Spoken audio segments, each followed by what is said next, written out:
Recession या तो चल रहा होता है या आ रहा होता है। इसके लिए प्रिपेयर्ड रहने के लिए लोग बोलते हैं कि पैसा बचाओ, लेकिन रिसेशन के दौरान फाइनेंशियल प्लानिंग का अप्रोच क्या होना चाहिए, यानी रिसेशन के दौरान पैसे कैसे बचाएं और कहां सूटेबल तरीके से इन्वेस्ट करें, यह समझना भी इक्वली इंपॉर्टेंट है। तो चलिए समझते हैं कि रिसेशन होता क्या है। रिसेशन का मतलब होता है इकोनॉमिक स्लोडाउन। रिसेशन के दौरान जॉब्स स्लो हो जाती है, सैलरी बढ़ना रुक सकती है और मार्केट्स वॉलेटाइल हो जाते हैं। इसके कई रीजंस हो सकते हैं। कोई ग्लोबल इवेंट जैसे पैंडेमिक, बढ़े हुए इन्फ्लेशन रेट्स, कुछ देशों के बीच में हुई कॉन्फ्लिक्ट वगैरह। इस टाइम पे इन्फॉर्म्ड फाइनेंशियल डिसीजंस लेना बहुत इंपॉर्टेंट हो जाता है। इसके लिए आप कुछ स्टेप्स ले सकते हैं। सबसे पहला स्टेप, इमरजेंसी फंड बनाएं। रिसेशन की तैयारी के लिए इन्वेस्टमेंट की नहीं, सर्वाइवल प्लानिंग की जरूरत होती है। रिसेशन स्ट्रैटेजी का ये एक कोर फाउंडेशन है और इस सर्वाइवल प्लानिंग के लिए आपको एक इमरजेंसी फंड बनाना जरूरी है।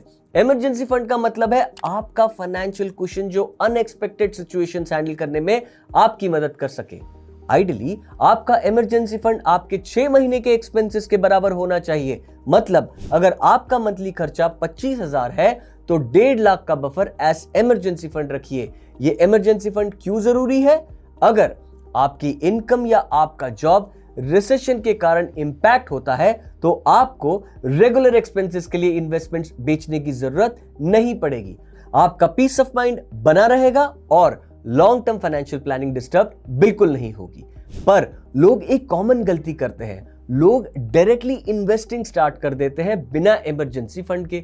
मार्केट गिरता है, इमरजेंसी आती है और लॉसेस में इन्वेस्टमेंट्स बेचनी पड़ती है। इमरजेंसी फंड के बारे में एक कॉमन सवाल जो लोग करते हैं वो ये है कि इमरजेंसी फंड रखे कहां। सिंपल सा जवाब है कि इमरजेंसी फंड को लिक्विड रखें। इसके लिए आप इसे या तो सेविंग्स अकाउंट, लिक्विड फंड्स या स्वीप इन एफडी में रख सकते हैं, जहां से ये अमाउंट आपको इजीली एक्सेसिबल हो सकता है। अब चलते हैं दूसरे स्टेप की तरफ। स्टेप 2, एक्सपेंसेस कंट्रोल करें। रिसेशन के टाइम पे इनकम अनसर्टन हो सकती है तो एक्सपेंसेस कंट्रोल करना जरूरी हो जाता है। ये आप कैसे कर सकते हैं? 2 चीजें ट्रैक करके।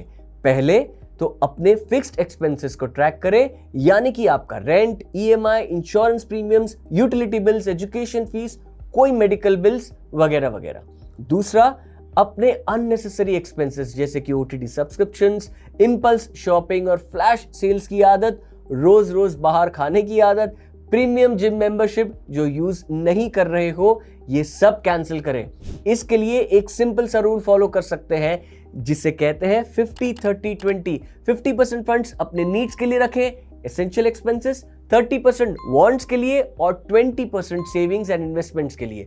रिसेशन के समय 60-20-20 के रेशियो में अप्रोच करना कंसिडर किया जा सकता है। एक और बजटिंग स्ट्रक्चर बताता हूं जो है step 3, zero based budgeting. Recession में जीरो बेस्ड बजटिंग बहुत काम आ सकती है। जीरो बेस्ड बजटिंग का सिंपल सा मतलब होता है कि हर महीने आपके खाता जीरो से रीसेट होगा। पिछले महीने कोई खर्चा किया था तो इस महीने भी करोगे, ये जरूरी नहीं। अब मिसेस देसाई के एक्सपेंसेस को ही देख लीजिए। उन्होंने अपने मंथली एक्सपेंसेस को एनालाइज किया और वो कुछ ऐसे निकले।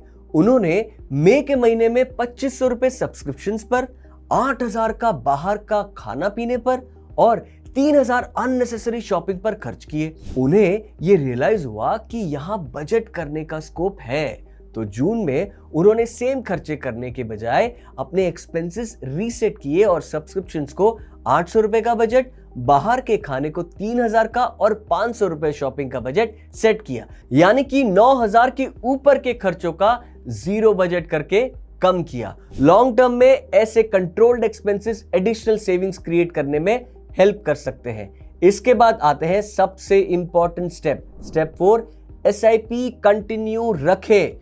मार्केट गिरता है तो लोग एसआईपी बंद कर देते हैं, सोचते हैं जब मार्केट स्टेबल हो जाएगा तब शुरू करेंगे। Historically disciplined long term investing approach को कई इन्वेस्टर्स मार्केट वॉलेटिलिटी के दौरान भी कंटिन्यू रखते हैं। डाउन मार्केट में भी इन्वेस्टेड रहने पर क्या होता है?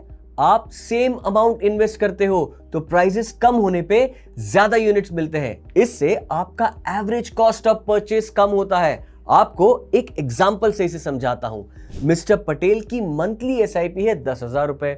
बुल मार्केट सिनेरियो में जब एनएवी ज्यादा है, मान लेते हैं एनएवी है 100 रुपए, तो 10,000 रुपए में उन्हें मिलेंगे 10,000 डिवाइड बाय 100 जो कि है 100 यूनिट्स। अब सेम इन्वेस्टमेंट डाउन मार्केट में जब एनएवी है 60 रुपए, तो 10,000 रुपए में उन्हें मिलेंगे 10,000 डिवाइड बाय 60 जो कि है 166.67 यूनिट्स। यानी सेम इन्वेस्टमेंट अमाउंट में ज्यादा यूनिट्स। जब मार्केट रिकवर होगा ये एक्स्ट्रा यूनिट्स सूटेबल रिटर्न्स दे सकते हैं, पर ध्यान रखिए कि ये इन एक्शन आपको तभी देखने मिलेगा जब आपका टाइम होराइजन एटलीस्ट 5 साल से ज्यादा का हो। अब देखते हैं 5वां स्टेप जो कि है असेट एलोकेशन। समझे, रिसेशन में एक ही जगह पैसा रखना रिस्की हो सकता है, इसलिए डाइवर्सिफिकेशन बहुत इंपॉर्टेंट है। Don't put all eggs in one basket. ऐसे टाइम पर रिटर्न से ज्यादा कैपिटल प्रिजर्वेशन इंपॉर्टेंट होता है। तो सारे एसेट क्लासेस समझिए, अपना रिस्क एपेटाइट और गोल भी ध्यान में रखिए और उस हिसाब से अपना एसेट एलोकेशन डिसाइड कीजिए। एक balanced approach with moderate risk कुछ इन्वेस्टर्स के लिए सूटेबल हो सकता है, लेकिन ये आपकी personal financial situation, risk capacity और इन्वेस्टमेंट टाइम होराइजन पर डिपेंड करता है। अलग अलग एसेट क्लासेस रिसेशन के दौरान कुछ ऐसे बिहेव करते हैं। इक्विटी एसेट्स शॉर्ट टर्म में काफी वॉलेटाइल बिहेव कर सकते हैं और मार्केट करेक्शंस के दौरान शार्प फ्लक्चुएशंस भी देखने को मिल सकते हैं, लेकिन हिस्टोरिकली इक्विटीज ने डिफरेंट मार्केट साइकिल्स के बाद रिकवरी फेसेस भी देखे हैं। यहां रिस्क लेवल कंपैरेटिवली हायर होता है, इसलिए पोर्टफोलियो वैल्यू शॉर्ट टर्म में सिग्निफिकेंटली फ्लक्चुएट कर सकती है। साथ ही इक्विटी इन्वेस्टमेंट्स जनरली लिक्विड होते हैं, यानी जरूरत पड़ने पर इन्हें रिलेटिवली इजीली रिडीम या सेल किया जा सकता है। डेट एसेट्स को जनरली इक्विटीज के कंपैरिजन में रिलेटिवली स्टेबल माना जाता है, लेकिन इन पर भी इंटरेस्ट रेट चेंजेस और इकोनॉमिक कंडीशंस का इंपैक्ट आ सकता है। इनका risk profile usually low to moderate range में कंसीडर किया जाता है, ऑल्दो रिटर्न्स और लिक्विडिटी इंस्ट्रूमेंट के टाइप पर डिपेंड करते हैं।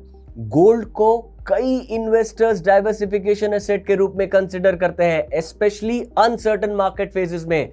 डिफरेंट मार्केट एनवायरनमेंट्स में गोल्ड का बिहेवियर इक्विटी से अलग हो सकता है, इसी वजह से कुछ इन्वेस्टर्स इसे पोर्टफोलियो डाइवर्सिफिकेशन के पर्सपेक्टिव से देखते हैं। लेकिन गोल्ड में भी प्राइस फ्लक्चुएशंस होते हैं और रिटर्न्स मार्केट कंडीशंस के अकॉर्डिंग वेरी कर सकते हैं। कैश और लिक्विड इंस्ट्रूमेंट्स को जनरली लिक्विड और एक्सेसिबिलिटी के पर्सपेक्टिव से देखा जाता है। इमरजेंसी सिचुएशंस या शॉर्ट टर्म फाइनेंशियल नीड्स के लिए कई इन्वेस्टर्स ऐसे इंस्ट्रूमेंट्स कंसीडर करते हैं क्योंकि फंड्स कंपैरेटिवली इजीली एक्सेसिबल हो सकते हैं, लेकिन कंपैरेटिवली रिस्क के साथ रिटर्न्स भी यूजुअली मॉडरेट रेंज में होते हैं। अपने इन्वेस्टमेंट्स को डिफरेंट टाइप्स ऑफ एसेट्स में डिवाइड करिए। इक्विटी यानी कि stocks, equity mutual funds, debt यानी कि bonds, debt funds, FDs, gold, real estate या कैश और लिक्विड फंड्स। इस तरह से आप रिस्क और अपने फाइनेंशियल गोल्स का बैलेंस बना सकते हैं। टैक्स लॉस हार्वेस्टिंग का मतलब है जो इन्वेस्टमेंट्स लॉस में है उन्हें स्ट्रैटेजिकली सेल करना ताकि आप टैक्स लायबिलिटी कम कर सकते हो, लेकिन ये करंट टैक्स लॉस के हिसाब से होता है। वो कैसे होगा? करंट लॉस को फ्यूचर गेन्स के अगेंस्ट ऑफसेट करना, पर ध्यान रहे कि शॉर्ट टर्म और लॉन्ग टर्म गेन्स या लॉसेस के लिए अलग अलग टैक्स रूल्स अप्लाई होते हैं। इनकम टैक्स एक्ट के सेक्शन 94 के प्रोविजंस भी कंसिडर करने चाहिए। नहीं समझ आया? कोई बात नहीं, ये एग्जाम्पल देखो, समझ आ जाएगा। राहुल ने एक स्टॉक में 15,000 का short term capital gain book किया, जिस पर करंट टैक्स रेट्स के हिसाब से टैक्स लग सकता था। साथ ही उसके दूसरे स्टॉक में 15,000 का अनरियलाइज्ड लॉस चल रहा था, तो उसने उस स्टॉक को सेल करके लॉस रियलाइज कर लिया।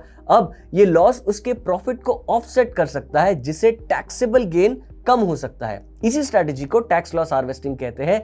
याद रहे कि 2026-27 असेसमेंट ईयर के लिए शॉर्ट टर्म और लॉन्ग टर्म कैपिटल गेन्स के बीच ऑफसेट के स्पेसिफिक रूल्स और सिक्योरिटीज ट्रांजैक्शन टैक्स यानी कि एसटीटी भी एप्लीकेबल हो सकते हैं। सब लोग रिसेशन में ये क्वेश्चंस पूछते हैं, मार्केट और कितना गिरेगा, बॉटम कब आएगा, अभी बाय करूं या वेट करूं? सच्चाई ये है कि इन सवालों का जवाब कोई नहीं जानता, इसलिए मार्केट टाइम करने की टेक्निक फेल हो सकती है। एग्जांपल कोविड क्रैश 2020, फरवरी में मार्केट हाई था और लोगों ने कहा करेक्शन आएगा, अभी मत बाय करो, वेट करो।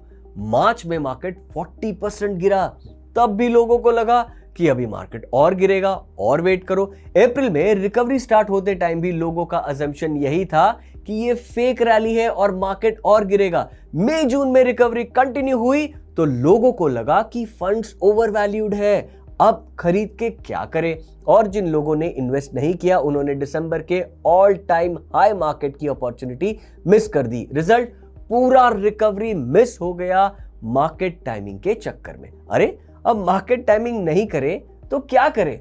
कुछ और स्ट्रैटेजीज है जो आप यूज कर सकते हो। सबसे पहली strategy, systematic investment approach. Monthly SIP continue रखो रिगार्डलेस ऑफ मार्केट लेवल्स। इससे रुपी कॉस्ट एवरेजिंग ऑटोमेटिकली हो जाता है और मार्केट टाइमिंग का टेंशन ही नहीं रहता। दूसरी strategy, value averaging method. Portfolio value का टारगेट सेट करो। एग्जांपल, आपको 10% एनुअल ग्रोथ चाहिए। इस टारगेट तक पहुंचने के लिए डाउन मार्केट में ज्यादा इन्वेस्ट करो, अप मार्केट में कम इन्वेस्ट करो। अगर जरूरत पड़े तो टारगेट अचीव करने के लिए बेच दो। तीसरी स्ट्रैटेजी है असेट एलोकेशन का strict maintenance. Fixed allocation decide करो और उसे मेंटेन करो।